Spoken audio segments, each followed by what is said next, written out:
Assalamualaikum warahmatullahi wabarakatuh. Selamat siang, Bapak dan Ibu sekalian. Perkenalkan, saya Kayene Molek Kandelabur dan partner menulis saya, Ibu Anissa Wahyuni Arsyad dan Bapak Muhammad Nur. Pada kesempatan kali ini, kami akan mempresentasikan paper yang kami tulis dengan judul Empowerment Communication in the Development of Pampang Cultural Tourism Village in Kalimantan. Oke, jadi background dari paper ini adalah di Kalimantan Timur itu kita punya desa wisata, di mana desa itu di dalamnya didiami oleh suku Dayak, ya suku Dayak Kenyah. Jadi suku Dayak ini adalah suku asli Kalimantan yang identik dengan ciri khasnya yaitu telinga panjang. Di sini Bapak Ibu bisa lihat secara fisik identitas suku Dayak asli itu yang dia punya eh, telinga yang panjang gitu ya untuk masyarakatnya. Nah, akhirnya memang ini yang menjadi daya tarik wisatawan lokal maupun mancanegara yang ingin berinteraksi langsung dengan suku Dayak, melihat bagaimana aktivitas kesehariannya, melihat bagaimana budaya-budaya lain misalnya seperti tari-tarian. Ya, di sini kalau Bapak Ibu ke Pampang, Bapak Ibu bisa mencoba tarian-tarian langsung, ya, secara langsung dan bisa eh, berinteraksi secara langsung dengan suku Dayak yang ada di Desa Budaya Pampang. Nah, selain itu juga Bapak Ibu akan diberi semacam pertunjukan ya. Jadi mereka ada pertunjukan gitu, di mana pertunjukan itu dilakukan di sebuah panggung, ya, lamin, ya, di sebuah lamin. Disitulah biasanya masyarakat, bukan masyarakat ya, wisatawan dari mancanegara dan dari wisatawan lokal itu berkumpul untuk menikmati tari-tarian, alunan musik tradisional yang dibawakan oleh eh, suku Dayak Pampang. Desa Budaya Pampang sendiri juga pernah mendapatkan nominasi penghargaan dari Anugerah Pesona Indonesia dalam kategori The Most Popular Traditional Village. Nah, ini juga menandakan bahwa Desa Budaya Pampang punya daya tarik tersendiri, punya ciri khas, punya keunikan, punya sebuah value yang mereka tawarkan kepada turis-turis lokal ataupun turis dari mancanegara. Karena keunikannya, ada banyak sekali pihak-pihak swasta yang pada akhirnya memberikan support gitu ya untuk menunjang promosi dari Desa Budaya Pampang itu sendiri. Oke, kemudian terlepas dari keunikan-keunikan yang dimiliki atau ditawarkan oleh Desa Budaya Pampang tersendiri, ternyata masih ada banyak tantangan atau challenge-challenge besar ke depannya bagi Desa Budaya Pampang sebagai desa wisata yang nantinya punya sistem kontinuitas atau sustainable ya, berkelanjutan.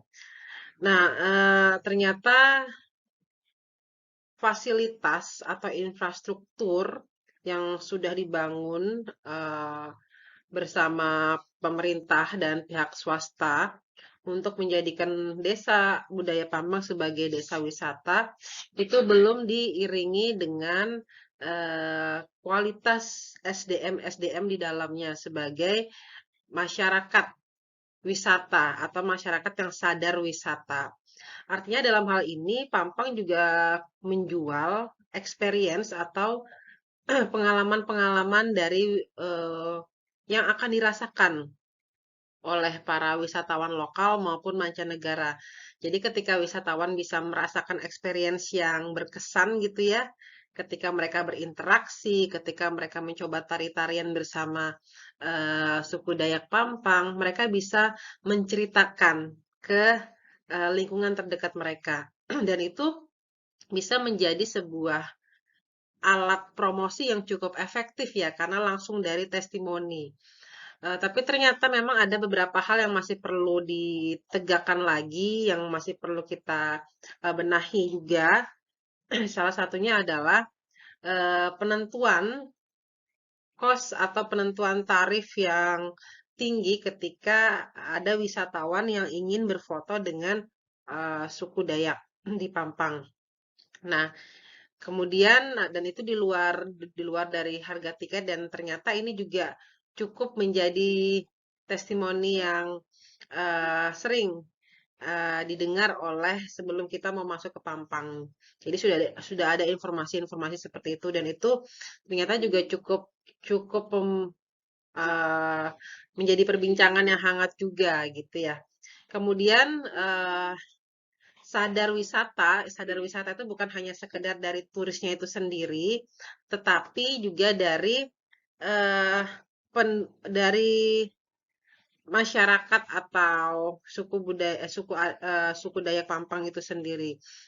Di mana ketika mereka mendiamin desa budaya Pampang, tentunya kesadaran akan kebersihan, kesadaran eh, akan hal-hal kecil gitu ya terkait dengan kebersihan itu juga harus dijaga secara bersama-sama. Jadi menumbuhkan awareness dan kesadaran tentu itu tidak semudah membalikan telapak tangan ya. Ini butuh waktu atau jangka panjang proses yang tidak sebentar dan itu pun sampai sekarang juga masih berproses. Contohnya kebersihan fasilitas publik dalam hal ini toilet ya. Karena kan dalam berkunjung ke sebuah tempat wisata tentunya turis itu kan pengen yang bersih gitu ya, yang semuanya gampang diakses, misalnya toilet, kemudian musola, sehingga pada saat melakukan perjalanan wisata, itu juga turis-turis akan merasa lebih nyaman gitu.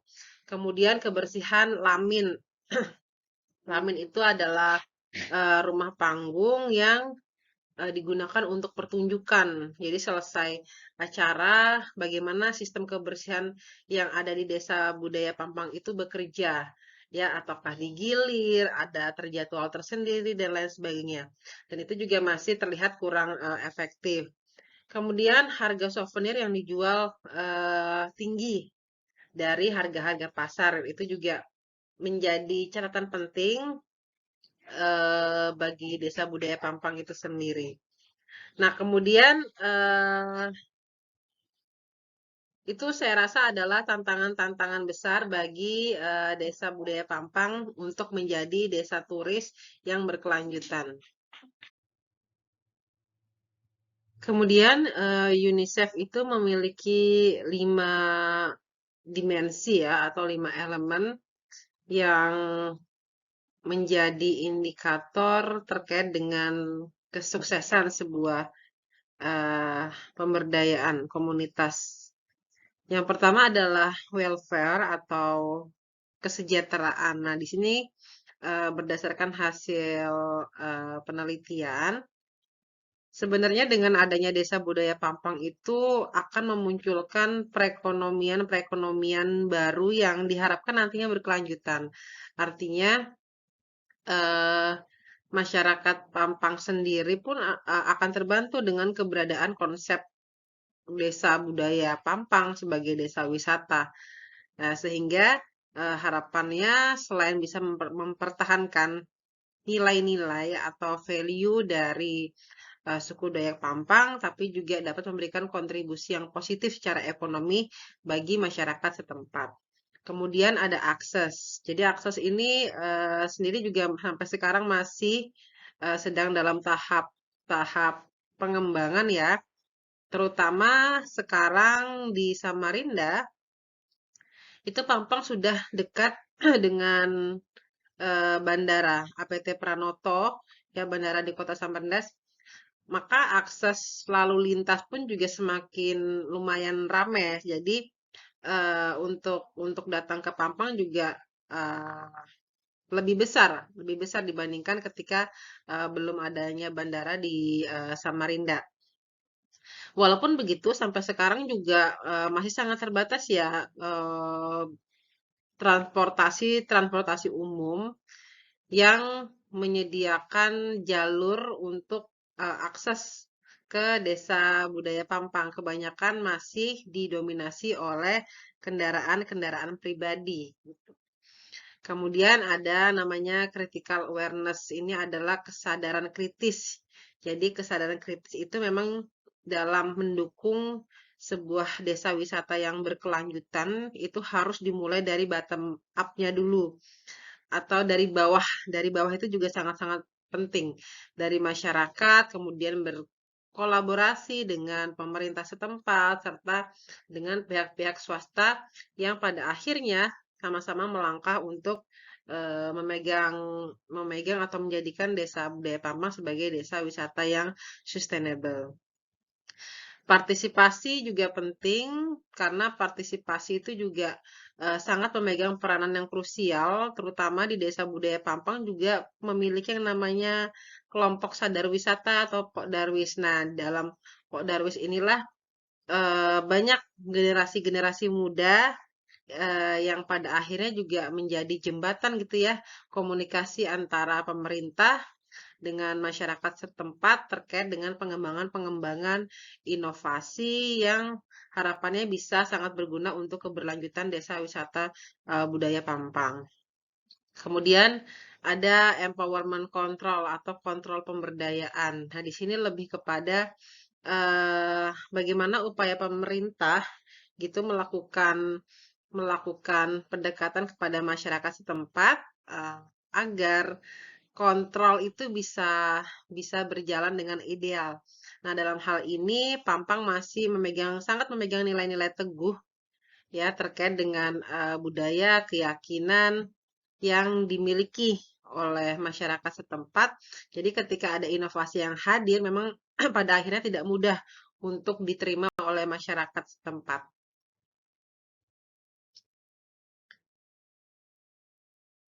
Oke, conclusion dari paper ini adalah komunikasi pemberdayaan yang terjadi di Pampang sejauh ini masih dirasa belum efektif ya. Artinya masih melakukan upaya-upaya terkait menjadikan Pampang sebagai sebuah desa wisata yang berkelanjutan. Mengingat dari kondisi di lapangan, masyarakat setempat masih sangat-sangat kuat mendominasi keinginan-keinginan, keyakinan-keyakinan, nilai-nilai, kemudian karakteristik-karakteristik yang ingin mereka tonjolkan sebagai masyarakat setempat. Begitu. Sehingga ketika ada kolaborator seperti pemerintah, kemudian pihak eksternal dari swasta yang ingin memberikan support bagi Pampang itu sendiri, itu membutuhkan waktu yang lumayan lama gitu ya untuk bisa bisa tune in bersama yang pada akhirnya di satu sisi ini bisa menjadi penghambat juga untuk menjadikan Pampang sebagai desa wisata yang berkelanjutan. Nah, tapi harapannya dengan komunikasi pemberdayaan ini, terutama melalui kelompok sadar wisata, Pok Darwis, di situ ada anak-anak muda Pampang yang kreatif dan bisa menjadi jembatan komunikasi antara pemerintah, swasta, dan masyarakat setempat melalui kelompok sadar wisata. Jadi memang harapan besarnya adalah menjadikan desa budaya Pampang ini semakin dikenal di masyarakat atau wisatawan domestik, bahkan mancanegara.